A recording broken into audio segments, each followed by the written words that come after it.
अस्सलामुअलैकुम, welcome to my channel सलीस lectures. आज बात करेंगे mechanism of acetylcholine signal transduction.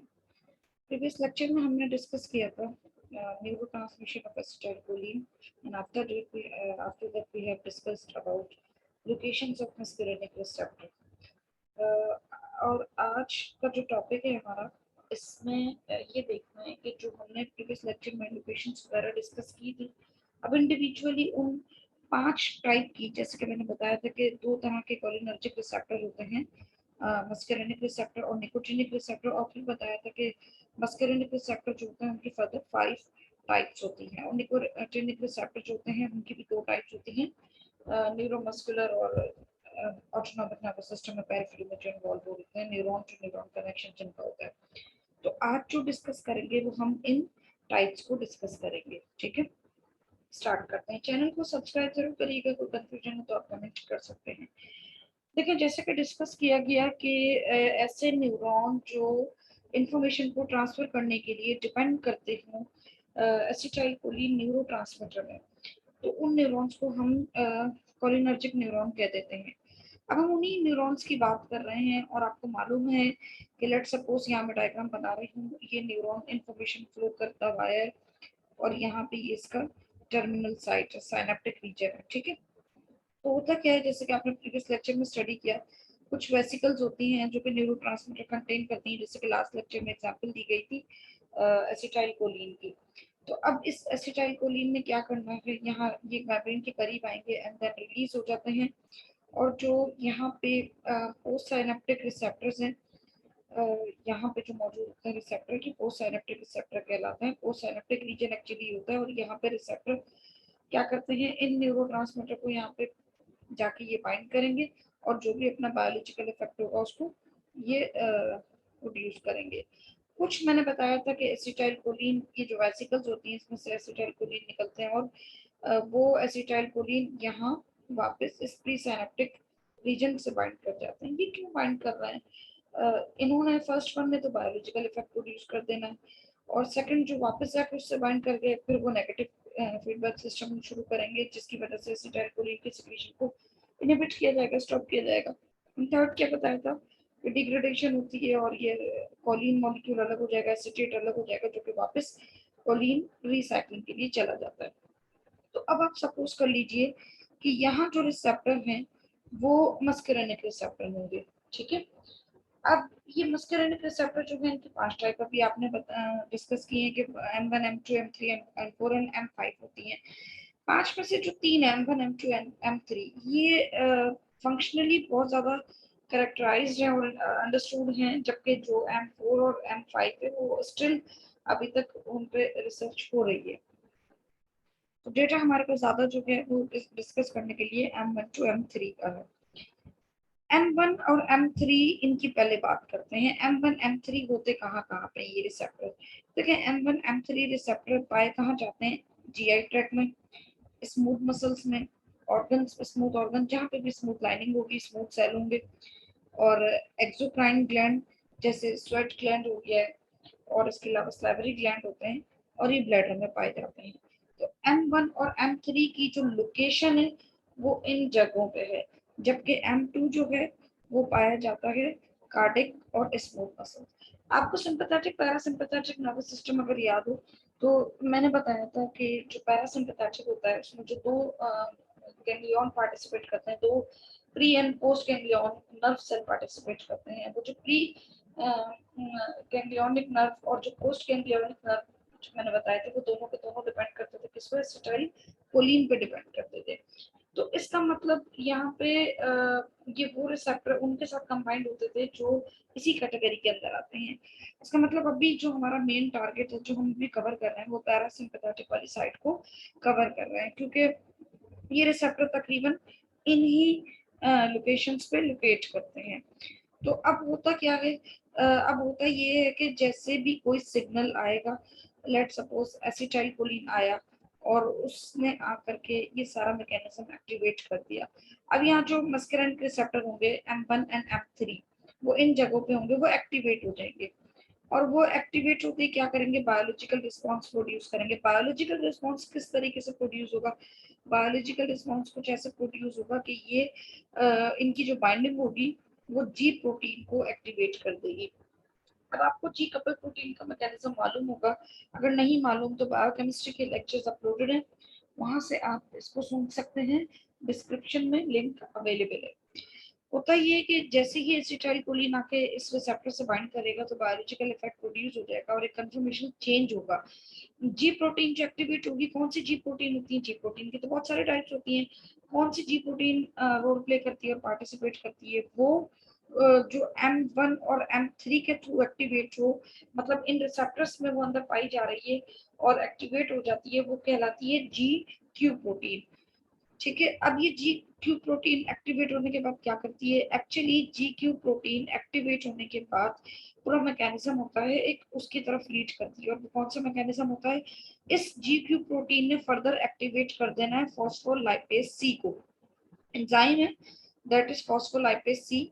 इस जी क्यू प्रोटीन ने पहले खुद एक्टिवेट होना है, एंड देन खुद कैसे एक्टिवेट होगी, सिग्नल आने पे, एंड देन क्या होगा, फॉस्फोलाइपेज सी जो है वो एक्टिवेट हो जाएगा। फॉस्फोलाइपेज सी जैसे ही एक्टिवेट होगा तो फर्दर जो इसका फाइनल प्रोडक्ट होगा, मैं इसको शॉर्ट करके बताती चलूँ, फाइनली होगा ये कि बहुत सारे प्रोडक्ट बनेंगे, जैसे उनमें से इनोसिटॉल भी है, ब्रेकडाउन होगा, एक्चुअली हाइड्रोलिसिस प्रोसेस होंगे जिसका फाइनल प्रोडक्ट होगा डायसाइल ग्लिसरॉल और इनोसिटॉल बनेंगे। वो क्या करते हैं एक्चुअली, अगर वो प्रोड्यूस हो जाए तो वो इंक्रीज करते हैं किसकी कंसंट्रेशन को, वो इंक्रीज करते हैं कैल्शियम की कंसंट्रेशन को। अब ये जो कैल्शियम आयन है इसकी कंसंट्रेशन जब उन टारगेट एरिया में, उन टारगेट सेल्स में या उन जगहों पे जहाँ पे ये प्रोसेस हो रहा है, अगर इंक्रीज हो जाए तो वो लीड करती है किसको, देखिए कैल्शियम बहुत ज्यादा जरूरी होता है। कैल्शियम किस किस कामों के लिए जरूरी होता है, कैल्शियम न्यूरो ट्रांसमिशन के लिए इंपॉर्टेंट होता है। कैल्शियम का लेवल अगर एलिवेट हो गया, रेज्ड हो गया, जैसे कि आपने न्यूरो ट्रांसमिशन ऑफ एसिटाइलकोलिन में भी पढ़ा था, तो उसके लिए भी कौन जरूरी है, उसके लिए भी कैल्शियम का हाई लेवल जरूरी है, इसके एलिवेटेड लेवल प्रमोट करता है इन चीजों को। फिर इसके अलावा सिक्रीशन का प्रोसेस जो है वो भी इसी पर डिपेंड कर रहा होता है, एंड देन सिक्रीशन के अलावा कॉन्ट्रैक्शन भी जो होती है वो इसी वजह से होती है। जैसे स्केलेटल मसल्स में जो मसल्स कॉन्ट्रैक्ट एंड रिलैक्स होते हैं उसमें जो कॉन्ट्रैक्शन का जो मैकेनिज्म होगा जिसकी वजह से हम इनेबल होते हैं मूव करने के लिए, तो एलिवेट ये कैल्शियम के लेवल की वजह से, एलिवेटेड लेवल ऑफ कैल्शियम। अब यहाँ पे जो जी, इन शॉर्ट अब मैं इसको कट करके बताऊं, अगर शॉर्ट करके बताऊं समझाने के लिए, हुआ क्या, एसिटाइलकोलिन ने मैसेज यहाँ पे पहुंचा दिया और स्टिमुलेट हो गया हमारा मस्कुलिनिक रिसेप्टर, कौन सी type, M1 M3 type activate हो गए एसिटाइलकोलिन के बाइंड करने से। उसने एक्टिव होने से क्या किया, M1 M3 ने एक्टिवेट होने से क्या किया, उसने जी कपल प्रोटीन को एक्टिवेट कर दिया। कौन सी टाइप को एक्टिवेट किया, जी क्यू प्रोटीन को एक्टिवेट किया। इससे फायदा क्या हुआ, इससे फायदा ये हुआ कि उस जगह पे उस टारगेट सेल, उस ऑर्गन या जहाँ पे भी रिएक्शन हो रहा है वहां पे कैल्शियम का लेवल एलिवेट हो गया। कैल्शियम के एलिवेटेड लेवल से क्या होता है, कैल्शियम के एलिवेटेड लेवल से न्यूरो का प्रोसेस होता है, सिक्रीशन का प्रोसेस होता है, कॉन्ट्रैक्शन होती है। इसी को हम कह रहे हैं कि बायोलॉजिकल इफेक्ट यहाँ पे प्रोड्यूस हो गया है, वो जो इन्फॉर्मेशन आई थी उसके थ्रू। अब अगर हम बात करें M2 की, M2 रिसेप्टर जो है सेकंड टाइप है मस्कुलिनिक रिसेप्टर की, ये भी सेम वही स्ट्रेटजी फॉलो करेगा और जी कपल प्रोटीन को एक्टिवेट कर देगा। कौन सी टाइप होगी, यहाँ पे जो M2 करता है वो G1 कहलाती है, और ये कहाँ पे होती है, ये कार्डियक और स्मूथ मसल्स में होती है। वहां पे अगर ये एक्टिवेट हो जाए तो फिर क्या होगा, वहां एक्टिवेट होने से जी आई प्रोटीन अगर एक्टिवेट हो जाती है तो जी आई प्रोटीन जिस तरीके से G Q protein calcium ion के लेवल को इंक्रीज कर रही थी, इसी तरीके से जी आई प्रोटीन एक्टिवेट होने के बाद पोटेशियम का लेवल जो है उसको इंक्रीज कर देती है। क्यों, क्योंकि ये तकरीबन आप यूं समझिए कि इसने पोटेशियम का जैसे ही लेवल हाई होगा जी आई प्रोटीन के एक्टिवेट होने से, तो ये हाई लेवल ऑफ कैल्शियम जो है, कैल्शियम आयन जो है वो अल्टीमेटली क्या करेगा, हार्ट पे इफेक्ट प्रोड्यूस करेगा। किस तरह का इफेक्ट प्रोड्यूस करेगा, डिक्रीज कर देगा हार्ट के रेट को, और जो फोर्स ऑफ कॉन्ट्रेक्शन होगी उसको भी ये डिक्रीज कर रहा होगा, और आपको मालूम है कि ये कार्डिक मसल्स में होता है। नेक्स्ट हमारे पास है mechanism of action again acetylcholine को लेकर, और उसमें मैं निकोटिनिक रिसेप्टर की बात कर रही हूँ। निकोटिनिक रिसेप्टर देखिए ये भी दूसरी टाइप की है, एक मस्कुलिनिक रिसेप्टर और दूसरे निकोटिनिक रिसेप्टर, जो कि दोनों ही बाइंड कर रहे होते हैं एसिटाइलकोलिन के साथ और बायोलॉजिकल इफेक्ट प्रोड्यूस करते हैं। वहां तो आपने M1 to M5 टाइप्स पढ़ी थी, जिसमें से 3 टाइप्स को मैंने भी इलेबोरेट किया है। यहाँ पे मेरे पास निकोटिनिक जो रिसेप्टर्स होते हैं, देखिए ये ना एसिटाइल कोलिन के साथ बाइंडिंग करते हैं, बट वीक एफिनिटी इनको इनकी होती है मस्कुलिन को लेकर, और निकोटीन को लेकर बहुत ज्यादा स्ट्रॉन्ग एफिनिटी इनकी होती है, इसी वजह से इनको निकोटिनिक रिसेप्टर कहते हैं। अब ये रिसेप्टर क्या होते हैं, क्या कहलाते हैं, इनका जो फंक्शन होता है नॉर्मली किस तरीके से एक्ट कर रहे होते हैं, ये फंक्शन कर रहे होते हैं as ligand gated ion channel.